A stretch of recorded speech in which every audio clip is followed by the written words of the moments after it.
Assalamualaikum warahmatullahi wabarakatuh.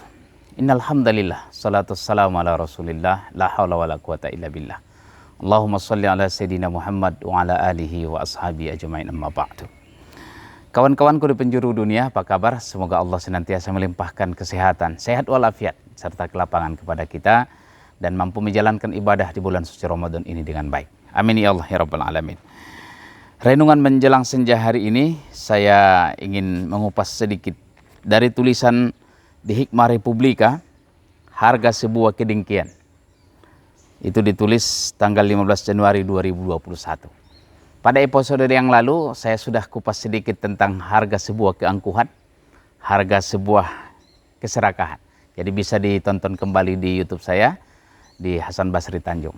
Insya Allah supaya lengkap. Dan ketiga inilah dosa yang paling pertama dilakukan oleh makhluk kepada Khalik Allah Subhanahu wa Ta'ala. Harga sebuah kedengkian. Muhammad Al-Ghazali dalam buku Khuluqul Muslim menjelaskan secara sederhana bahwa kedengkian itu adalah perasaan tidak senang kepada orang lain karena mendapatkan nikmat dari Allah Subhanahu wa Ta'ala.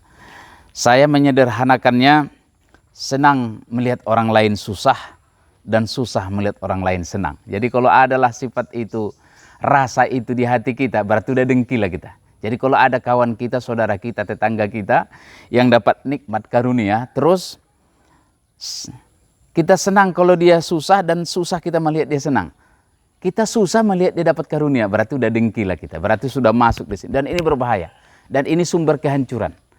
Kedengkian, keserakahan, dan keangkuhan adalah sumber keangkuhan dan dosa pertama makhluk kepada Khalik Allah Subhanahu wa Ta'ala. Dalam tulisan di Hikmah Republika ini, saya mengutip sebuah kisah nyata yang ditulis adalah Murtada Mutahari dalam bukunya Manusia Sempurna. Ada seorang tuan membeli budak di pasar. Dan setelah dibeli budak ini, dia perlakukan budak ini sangat baik. Tidak lazim seperti orang memperlakukan budak. Jadi dimuliakan, dihormati, diberikan kecukupan seperti diperlakukan anak sendiri. Orang-orang pun heran, si budak ini sendiri pun heran, kenapa tuannya baik sekali? Kenapa saya diperlakukan seperti anak sendiri? Diberikan apapun yang diperlukan. Hingga pada suatu ketika, sang tuan ini bertanya kepada budaknya, "Kau tahu kenapa aku memperlakukan kau begitu baik? Dan aku memperlakukan mencukupi segala keperluan yang kau butuhkan?" "Tidak tahu saya, Tuan. Begini, saya ada ingin permintaan kepadamu. Dan kau harus berjanji bersumpah bahwa kau akan memenuhinya. Dan itu nanti akan saya sampaikan pada waktu yang tepat. Dan saya ingin kau berjanji sekarang, bersumpah kau sekarang bahwa kau akan melakukannya dan memenuhi seluruh apa yang aku minta nanti."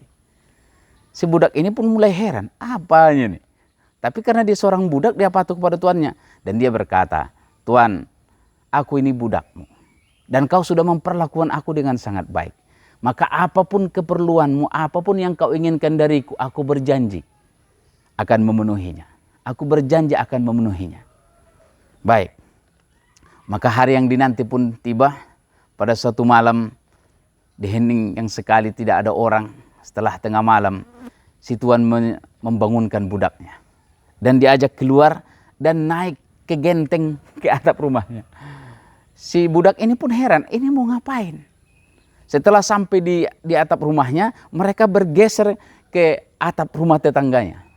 Dan di atap rumah tetangga itulah si budak ini bertanya, "Tuan, ada apa ini? Apa yang mau kita lakukan? Apa yang harus saya kerjakan?"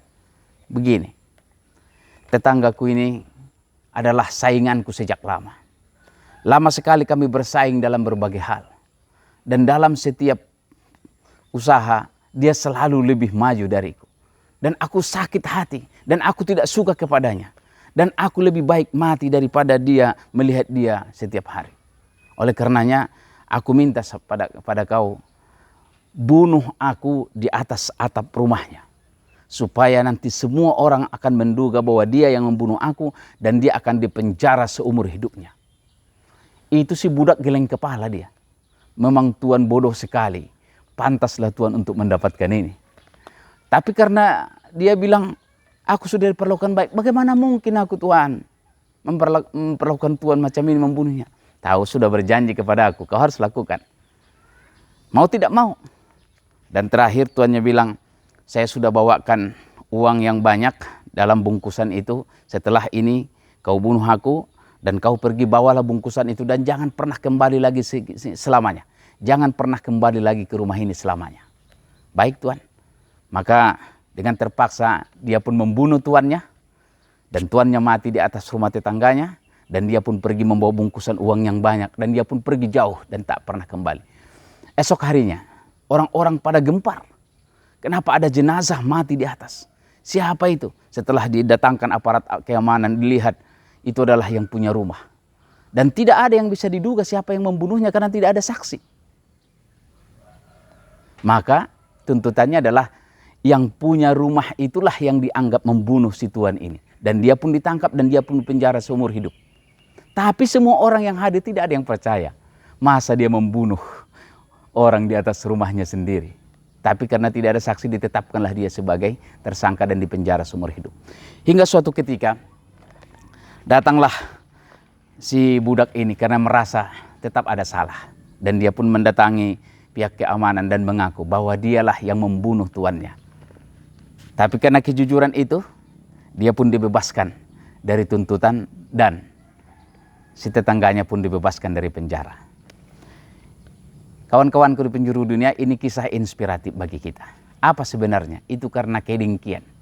Dan karena kedengkian itulah terjadi pembunuhan pertama di muka bumi. Yang dilakukan oleh Qabil terhadap Habil. Dan ini diceritakan dalam surah Al-Maidah ayat 27.